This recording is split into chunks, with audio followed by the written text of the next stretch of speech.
Sementara itu, di rumah sakit, James belum menyerah untuk mendapatkan kotak jamu reinkarnasi yang satunya lagi. Setelah berpikir sejenak, dia memberanikan diri menelpon Liam lagi. Tapi yang dia dengar hanyalah pesan bahwa ponsel sudah dimatikan. James langsung menyesal bukan main. Kalau tahu begini, tadi dia pasti akan langsung mengambil 2 kotak itu. Sayangnya, penyesalan sudah tidak berguna. Dia hanya bisa memusatkan perhatiannya kembali kepada kondisi putranya Jimmy. Dia teringat saran dari Liam bahwa Jimmy bisa diberi 7 butir hari ini. James pun mulai tidak sabar. Dia segera berkata kepada istrinya Jenny, "Jenny, berikan Jimmy 1 butir lagi, lalu catat waktunya. Setiap setengah jam beri dia 1 butir. Aku sudah bertanya ke penanggung jawab, katanya pasien kritis bisa makan lebih banyak supaya perbaikannya lebih cepat." Jenny yang memang sudah tidak sabar menunggu besok untuk memberi pil kedua, langsung mengeluarkan 1 butir dengan semangat. Namun sebelum diberikan kepada Jimmy, dia tiba-tiba teringat sesuatu dan bertanya, "Kalau 1 kotak ini habis, lalu nanti tidak ada obat lagi bagaimana?" James buru-buru berkata, "Sisanya biar aku pikirkan. Yang penting, kalau malam ini bisa memperbaiki kondisi Jimmy dengan baik, setidaknya 2-3 bulan ke depan Jimmy tidak akan berada dalam bahaya. Kalau beruntung, bisa sampai setengah tahun." Jenny pun akhirnya lega dan segera berkata kepada Jimmy, "Jimmy, cepat minum pil ini juga." Saat ini naluri profesional James pun langsung aktif. Dia segera berkata kepada Jenny, Tunggu beberapa menit lagi sebelum Jimmy minum obat." Saat Jenny kebingungan, James langsung berkata kepada dokter utama, "Cepat panggil semua stafmu. Mulai sekarang pantau ketat semua perubahan kondisi tubuh Jimmy. Catat setiap detailnya. Oh iya, siapkan juga kamera dan rekam prosesnya. Aku ingin melihat sendiri seberapa hebat sebenarnya obat ini." Dokter utama itu pun sudah tidak sabar. Dia tadi melewatkan proses saat Jimmy diberi pil pertama. Sekarang dia ingin menyaksikan sendiri keajaiban dari pil ini. Tidak butuh waktu lama, kamar rawat Jimmy pun langsung dipenuhi oleh para dokter berseragam jas putih. Seluruh pakar onkologi terkemuka dari Maya Klinik berkumpul di sana. Siapapun yang bisa masuk ke dalam kamar, semuanya adalah kepala departemen atau ahli senior dari berbagai laboratorium.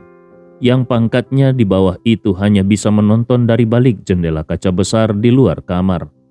Mereka semua sudah mendengar tentang sebuah keajaiban yang terjadi di ICU.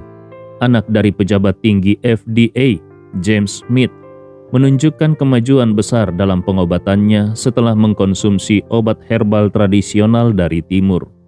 Kini mereka akan menyaksikan sendiri proses lanjutan pengobatan tersebut.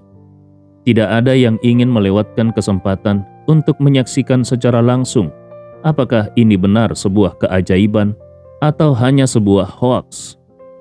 Saat itu, Jimmy menelan 1 pil lagi dengan bantuan ibunya. Pil itu langsung larut di dalam mulut. Jimmy berkata dengan takjub, "Ibu, obat ini langsung larut begitu masuk mulut, bahkan lebih cepat dari permen kapas." James ikut terkejut. Obat ini seharusnya tidak punya daya larut secepat itu. Bagaimana bisa langsung larut sepenuhnya? Namun Jenny tidak menggubrisnya dan buru-buru bertanya pada putranya, "Jimmy, bagaimana perasaanmu?" Dokter utama juga segera bertanya, "Iya, Jimmy, apapun yang kau rasakan, tolong jelaskan dengan sejelas-jelasnya kepada kami." Jimmy berpikir sejenak dan menjawab, "Aku merasa tubuhku menjadi sedikit hangat setelah obat itu masuk perut. Lalu rasa sakit di tubuhku juga berkurang dan rasanya kepalaku tidak seberat tadi." Salah satu asisten dokter utama sambil memantau berbagai data di layar monitor, tiba-tiba berseru, "Dok, semua parameter vital Jimmy meningkat lagi. Saturasi oksigen, tekanan darah dan detak jantungnya naik. Nyaris menyentuh ambang bawah normal untuk anak seusianya." Dokter utama menelan ludahnya dan bergumam, obat macam apa yang efeknya bisa secepat ini? Bahkan adrenalin pun tidak secepat ini.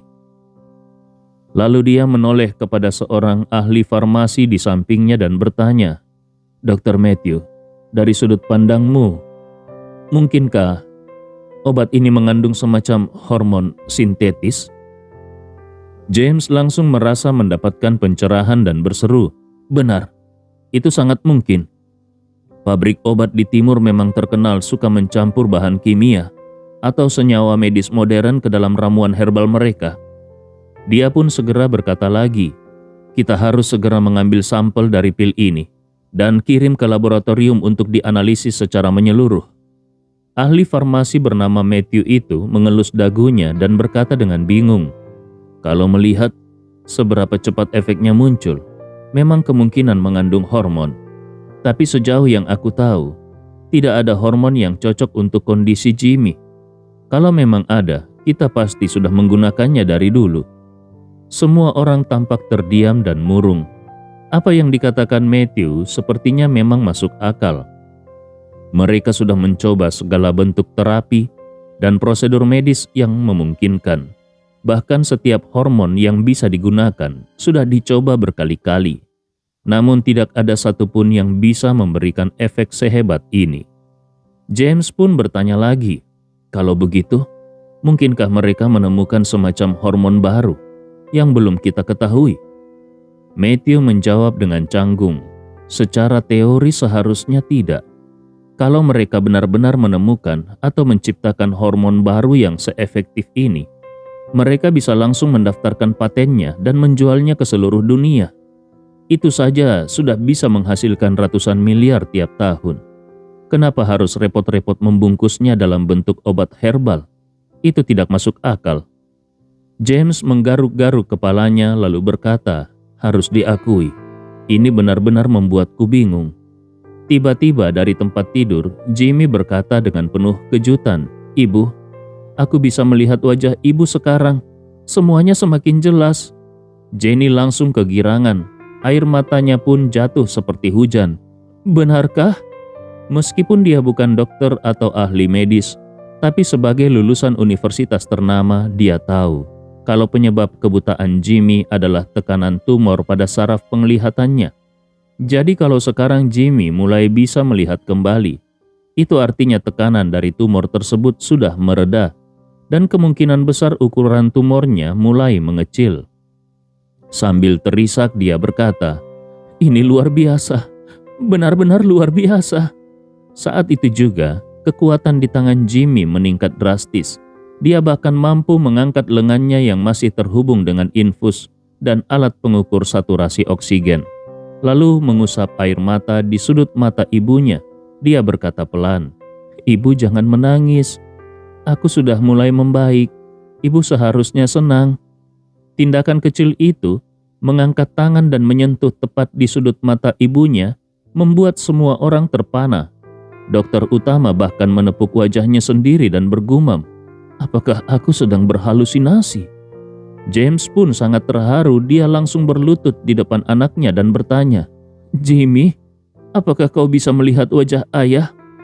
Jimmy menjawab, Ayah, kenapa ada benjolan merah di hidungmu? James refleks menyentuh tonjolan di hidungnya lalu menangis seperti istrinya dan berkata dengan suara serak, mungkin karena hormon ayah sedang kacau, tapi tidak apa-apa, sebentar lagi pasti sembuh. Lalu dia menggenggam tangan anaknya dan berkata sambil menangis, Jimmy, akhirnya kau bisa melihat wajah ayah dan ibu lagi. Ayah kira kau tidak akan pernah bisa melihat kami seumur hidupmu.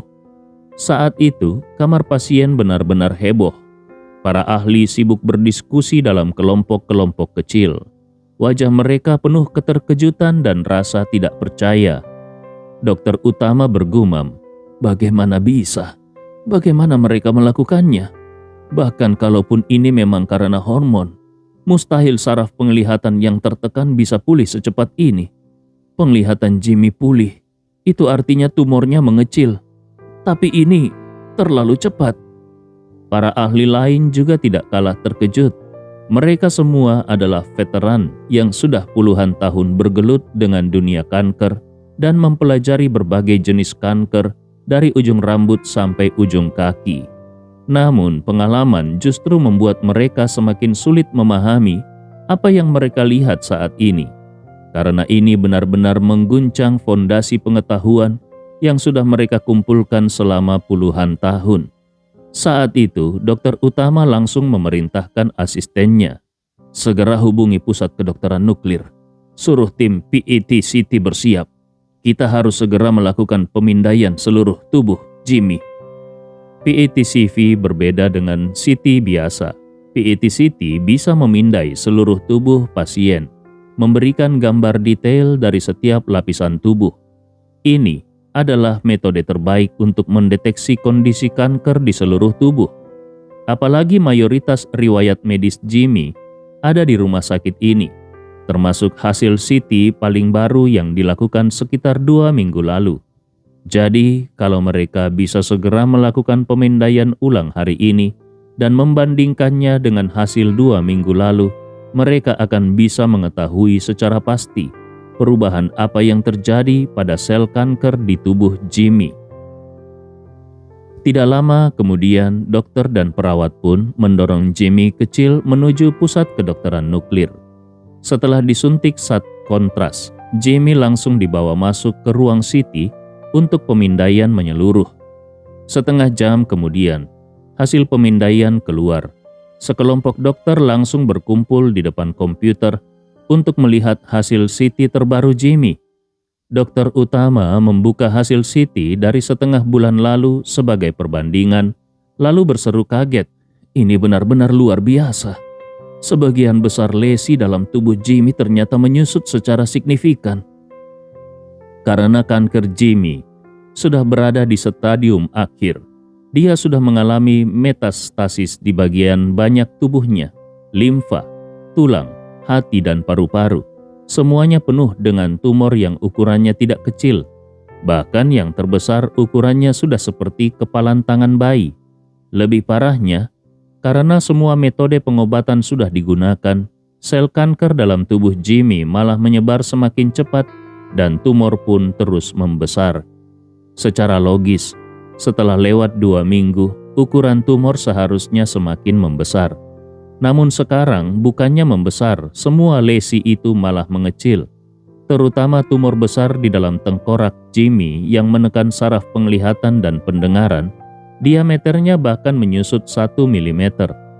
Jangan remehkan 1 mm ini, karena tekanan terhadap saraf justru berasal dari milimeter tersebut. Para dokter pun heboh.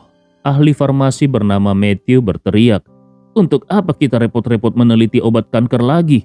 Ini jelas-jelas obat kanker terbaik di dunia." Dokter utama di sampingnya pun tidak tahan untuk berseru, "Benar juga. Kalau obat ini bisa digunakan secara global, kita para dokter spesialis onkologi bisa langsung pensiun." James pun akhirnya benar-benar tunduk. Dia benar-benar tidak habis pikir.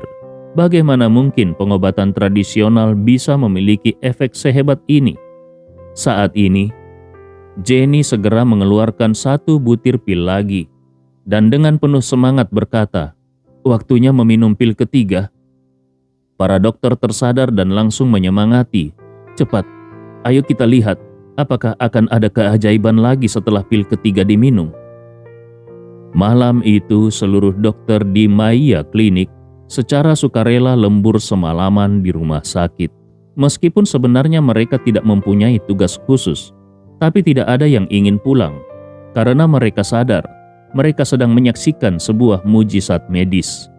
Jimmy yang sedang menjadi bahan penelitian intensif oleh para dokter top layaknya alien, memang tidak mengecewakan. Setiap kali dia meminum 1 butir jamu reinkarnasi, tumornya akan menyusut secara signifikan, dan perubahannya sangat terlihat jelas dari hasil CT medis. Selain itu, kondisi fisik Jimmy pun pulih dengan sangat cepat. Seperti yang tertulis di kemasan jamu reinkarnasi, energi vitalnya pulih dengan sangat cepat. Setelah menghabiskan 7 butir pil, dia sudah bisa duduk sendiri dan bahkan turun dari tempat tidur. meskipun masih tertatih untuk berjalan. Padahal sebelumnya, karena kanker sudah menyebar ke tulang selama lebih dari setahun, terutama di kaki, Jimmy pun sudah berbaring di tempat tidur selama 1 tahun penuh. Tapi kini dia kembali bisa berdiri dan berjalan, meskipun hanya beberapa meter. Namun bagi para dokter profesional, ini adalah mujizat di atas mujizat. Karena di dalam seluruh sejarah karir mereka, belum pernah ada pasien dengan kelumpuhan parah seperti itu bisa kembali berdiri dan berjalan. James dan istrinya begitu terharu hingga tidak tidur semalaman. Namun di balik rasa bahagia dan harunya, Jenny juga menyimpan kekhawatiran. Dia tidak bisa menahan diri untuk berkata kepada James, "Sayang, kau harus mencari cara untuk mendapatkan 1 kotak lagi jamu reinkarnasi untuk Jimmy hari ini. Kalau melihat perkembangannya sekarang, aku yakin kalau dia minum 1 kotak lagi, dia sudah bisa pulang dan istirahat di rumah." Sambil berkata begitu, suaranya mulai tersendat. Jimmy sudah 3 tahun tidak tidur di rumah. Karena penyakit Jimmy sudah sangat parah, dia terus-menerus dirawat di rumah sakit dengan pengawasan 24 jam. Bahkan saat menjalani pengobatan di Eropa, dia selalu diberangkatkan dari rumah sakit langsung menuju bandara dengan pesawat medis khusus. Maka dari itu bagi Jenny, dia sangat ingin membawa anaknya pulang ke rumah. Apalagi dalam pandangannya sekarang, jamu reinkarnasi jauh lebih bisa dipercaya daripada rumah sakit. Malam itu seluruh Maya klinik tidak bisa tidur. Keajaiban Jimmy dan jamu reinkarnasi dengan cepat menyebar ke seluruh sistem medis Amerika Serikat. Menjelang fajar, hampir semua rumah sakit top, institusi penelitian medis, dan perusahaan farmasi besar di Amerika sudah mendengar kabar menggemparkan ini. Namun, karena mereka hanya mendengar kabar burung dan belum melihat data lengkap, kebanyakan masih bersikap skeptis. Bagaimanapun juga, setelah sekian lama kanker diteliti, belum pernah ada yang bisa menyembuhkan pasien stadium akhir. Kalau sampai bisa disembuhkan, artinya dunia medis benar-benar sudah menaklukkan kanker. Setelah mengalami malam penuh mujizat itu sendiri, James benar-benar mengubah pandangannya. Saat ini dia bahkan rela berlutut pada Liam dan menampar dirinya sendiri, lalu memohon 1 kotak lagi jamu reinkarnasi. Melihat jam menunjukkan pukul 6 pagi, dia bergumam, "Kurasa Tuan Liam sudah bangun. Aku akan mencoba menelpon dia sekarang." Begitu selesai berbicara, dia langsung mengeluarkan ponsel dan menelpon Liam. Namun sama seperti malam sebelumnya, ponsel Liam masih tidak aktif. James menurunkan ponselnya dan dengan agak canggung berkata, "Ponsel Tuan Liam masih mati. Mungkin dia masih marah kepada aku karena kemarin." Jenny dengan kesal berkata, "Siapapun pasti akan marah. Dia jauh-jauh datang ke sini membawa obat sebaik itu, tapi kau malah nyinyir dan mencemooh dia. Kalau aku jadi dia, nomormu pasti sudah masuk dalam daftar blokir." James langsung panik. Jangan-jangan dia benar-benar memasukkanku ke daftar blacklist. Jenny ikut panik. Lalu bagaimana?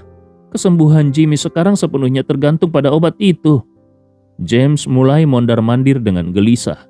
Semakin berpikir dia semakin panik. Yang paling dia takuti adalah kalau Liam tidak mau peduli lagi kepadanya. Kalau begitu, harapan Jimmy untuk mendapatkan obat selanjutnya juga pupus.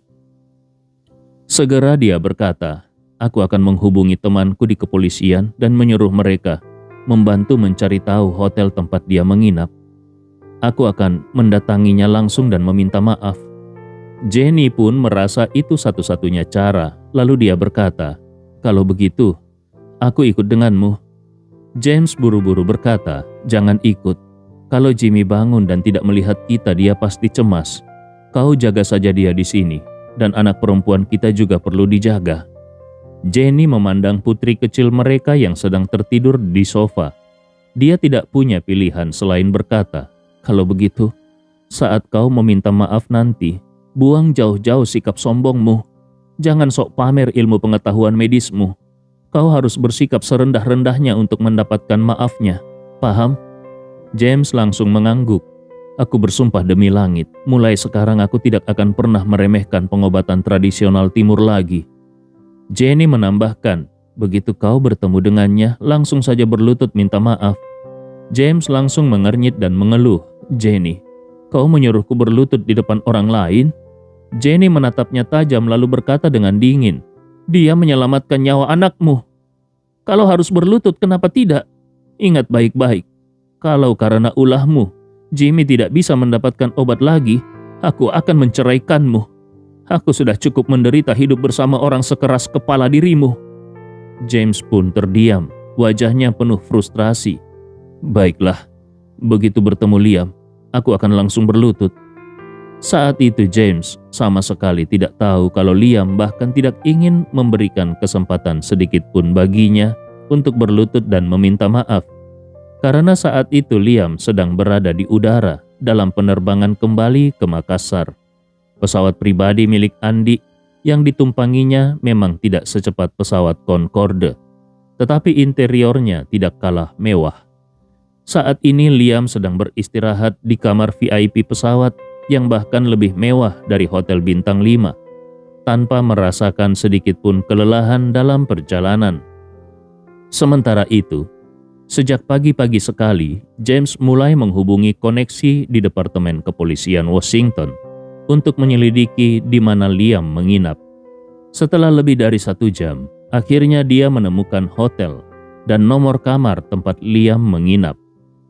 Temannya di kepolisian menelpon pihak hotel, lalu menepuk bahu James dan berkata sambil tersenyum, "Tenang saja, aku sudah tanyakan ke pihak hotel. Orang bernama Liam Ferry itu memesan kamar untuk seminggu. Jadi dia pasti belum akan pergi dari Washington dalam waktu dekat." James pun merasa lega. "Terima kasih banyak Peter. Nanti aku akan mentraktirmu minum." Peter menggeleng, "Tidak usah. Kau mau aku temani ke sana?" James cepat-cepat menggeleng. Tidak. Aku ingin meminta maaf. Kalau aku membawa polisi, dia mungkin akan berpikir kalau aku ingin mengancamnya." Peter mengangguk. "Baiklah, kalau begitu aku akan menelpon pihak hotel supaya mereka mengizinkanmu masuk." Setelah keluar dari kantor polisi, James mengemudi menuju hotel tempat Liam menginap. Sampai di sana dia memberitahu identitasnya pada petugas keamanan yang langsung membantunya naik lift karena sudah mendapat info sebelumnya. Ketika tiba di depan kamar, James mulai merasa sangat gugup. Dia khawatir Liam akan langsung menutup pintu begitu melihat wajahnya. Atau bahkan lebih parah lagi, mungkin Liam akan melihat dari lubang intip dan sama sekali tidak membukakan pintu. Setelah ragu-ragu cukup lama, dia pun memberanikan diri menekan bel. Bel berbunyi 3 kali, namun tidak ada tanggapan dari dalam. James terus mengamati lubang intip dari luar dan memperhatikan sedikit cahaya dari dalam. Dia berharap bisa melihat perubahan cahaya sebagai tanda bahwa ada seseorang bergerak di dalam kamar. Tapi, setelah berkali-kali menekan bel, cahaya di lubang intip tetap tidak berubah. James bergumam, "Jangan-jangan dia masih tidur. Tapi aku sudah menekan bel berkali-kali. Kalaupun aku tidur, aku tidak mungkin tidak mendengar bel seperti ini." Akhirnya dia mulai menggedor pintu dan berseru, "Tuan Liam, ini aku James. Apakah kau sudah bangun?" Masih tidak ada respon dari dalam. Saat dia hendak mengetuk lagi, pintu kamar sebelah tiba-tiba terbuka. Seorang pria kekar, tidak berbaju, keluar dan mengumpat, "Hei, apakah kau sudah gila? Ini masih pagi tapi kau sudah membuat keributan dan mengganggu orang tidur." James langsung meminta maaf berkali-kali. Maaf, aku minta maaf." James terus mengangguk dan memberi hormat. Setelah pria itu masuk ke kamar, barulah dia duduk di depan kamar Liam. Karena takut mengganggu tamu di kamar sebelah, dia pun memutuskan untuk duduk menunggu. Di dalam hati dia berkata, "Aku akan menunggunya keluar. Dia pasti akan keluar setidaknya untuk makan. Ini adalah lantai 22. Mana mungkin dia kabur lewat jendela?" Dengan tekad bulat, James pun duduk di depan kamar. meskipun perutnya sudah keroncongan. Sambil menunggu, dia terus menelpon Liam. Sayangnya panggilan tetap tidak tersambung karena ponsel Liam masih dalam keadaan mati. Dia juga meminta staf hotel menelpon kamar Liam, tapi tetap tidak ada yang mengangkat. Hingga siang hari, pesawat yang ditumpangi Liam akhirnya mendarat di Bandara Makassar di bawah langit malam. Karena perbedaan waktu 12 jam, saat ini sudah pukul 12 malam di Makassar. Begitu mendarat, Liam menyalakan ponselnya. Dia awalnya berniat menelpon Andi, tapi merasa waktu sudah terlalu larut, jadi dia mengurungkan niatnya.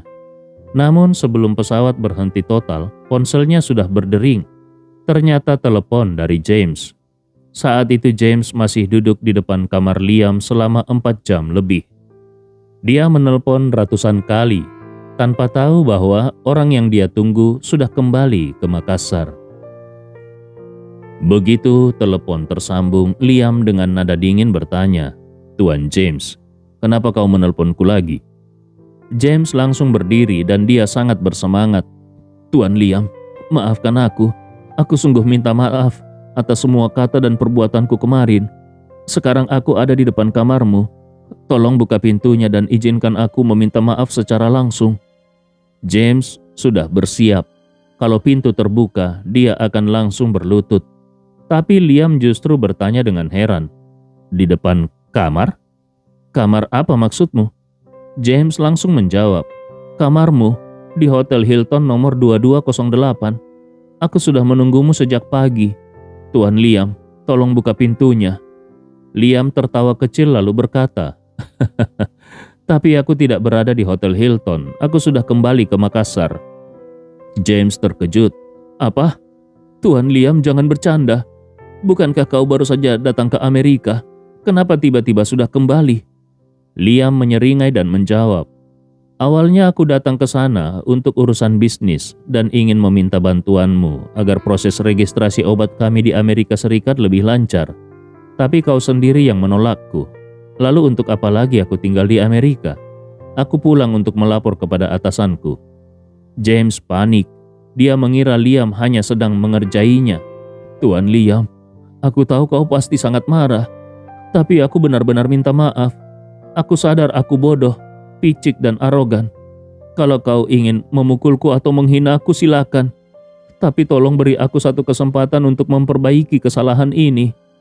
Mendengar ketulusan permintaan maaf James, Liam pun menyimpan kembali senyumnya dan berkata dengan serius, "Tuan James, meskipun aku sangat kecewa kepadamu, tapi aku tidak punya alasan untuk berbohong. Aku memang sudah kembali ke Makassar. Apakah kau tidak mendengar suara mesin pesawat? Pesawat yang aku tumpangi baru saja mendarat, dan bahkan belum berhenti sepenuhnya." Selesai berbicara, Liam mendekatkan ponselnya ke jendela. Di seberang sambungan, James langsung mendengar suara deru mesin yang melengking. Mendengar suara itu, dan ditambah dengan fakta bahwa kamar hotel di depannya tidak memperlihatkan tanda-tanda kehidupan, James akhirnya sadar Liam benar-benar sudah pergi. Seketika itu juga emosinya benar-benar runtuh. Dia memegangi kepalanya dan merintih, "Tuan Liam, kenapa kau pergi tanpa memberitahu? Setidaknya beri aku kesempatan untuk menebus kesalahanku." Liam menjawab dingin, "Kau tidak perlu menebus apapun. Kita berbeda budaya, berbeda latar belakang, karakter, dan bahkan etika dan wawasan kita pun berbeda. Jadi kau tidak perlu menebus kesalahan apapun padaku." "Baiklah Tuan James, sekarang aku harus turun dari pesawat." James panik dan cepat-cepat berkata, "Tuan Liam, mohon jangan tutup dulu. Aku masih ingin memohon satu hal terakhir. Tolong bantu aku." Liam bertanya, "Apa itu?" James segera berkata, Itu tentang jamu reinkarnasi. Putraku baru saja menghabiskan 1 kotak kemarin dan efeknya luar biasa. Aku mohon kepadamu tolong beri aku sedikit lagi." Liam menjawab dengan tegas, "Itu tidak mungkin. Jamu reinkarnasi sangatlah berharga. Sebelumnya aku memberimu 2 kotak tapi kau menolaknya. Aku bahkan tetap memberimu 1 kotak karena kasihan kepada anakmu. Jadi tidak mungkin aku memberimu lebih banyak lagi." James menampar wajahnya sendiri hingga terdengar jelas lewat sambungan dan membuat Liam terkejut. Kemudian James buru-buru berkata, "Tuan Liam, aku memang tidak tahu diri. Tolong jual saja obat itu kepadaku. Berapapun harganya akan kuusahakan." Liam tertawa dingin. "Tuan James, kau sedang bercanda ya? Bukankah dalam pandanganmu jamu reinkarnasi hanyalah produk ilegal tanpa izin? Tidak ada komposisi jelas, tidak ada farmakokinetik yang jelas, apalagi uji klinis yang menyeluruh. Obat seperti itu mana mungkin dijual di Amerika. Kemarin aku sudah memberimu 1 kotak. Aku rasa itu sudah melanggar peraturan di negerimu. Sepanjang perjalanan pulang aku terus merasa bersalah. Bagaimana mungkin aku melanggar hukum lagi dengan menjualnya kepadamu? Aku ini warga negara yang taat hukum. Mana bisa aku melakukan perbuatan yang melanggar hukum?" Setelah itu, Liam kembali bertanya, "Tuan James, jangan-jangan kau ini sedang menjebakku dengan operasi penyamaran ya?" Ucapan itu membuat hati James seperti ditusuk. Setiap kata Liam bagai tamparan keras di wajahnya. Rasa malu dan tersinggung yang amat sangat membuat wajah James terasa panas menyengat. Sampai-sampai kelopak matanya terasa berat untuk dibuka. Harga diri sudah hancur berkeping-keping. Kata-kata Liam seperti cermin yang memantulkan semua kebodohannya sendiri. Seumur hidupnya James belum pernah dipermalukan seperti ini. Tapi setelah dipikir-pikir dia sadar, sebenarnya bukan orang lain yang memperlakukanku, tapi aku sendiri yang memperlakukan diriku. James merasakan rasa frustrasi yang tak tertahankan. Tapi demi anaknya, dia hanya bisa memaksakan diri dan berkata dengan suara serak, "Tuan Liam, aku salah. Semua ini murni kesalahanku. Aku sombong, dangkal, dan tidak tahu diri. Singkatnya, aku ini cuma sampah. Tapi kau adalah orang besar. Jangan samakan dirimu denganku. Aku mohon, demi anakku yang menderita kanker, tolong beri dia kesempatan untuk hidup. Dia baru berusia 12 tahun. Liam menjawab dengan tegas, "Tuan James, di dunia ini ada jutaan anak yang menderita kanker, dan banyak dari mereka yang umurnya lebih muda daripada anakmu. Tapi hanya anakmu lah satu-satunya yang sudah mendapatkan jamu reinkarnasi. Jadi aku rasa kau harus tahu bagaimana caranya bersyukur dan merasa cukup. Banyak anak-anak seperti anakmu, karena tidak mendapatkan pengobatan efektif, hanya bisa menunggu kematian dalam penderitaan. Kalau dibandingkan dengan mereka, anakmu sudah sangat beruntung."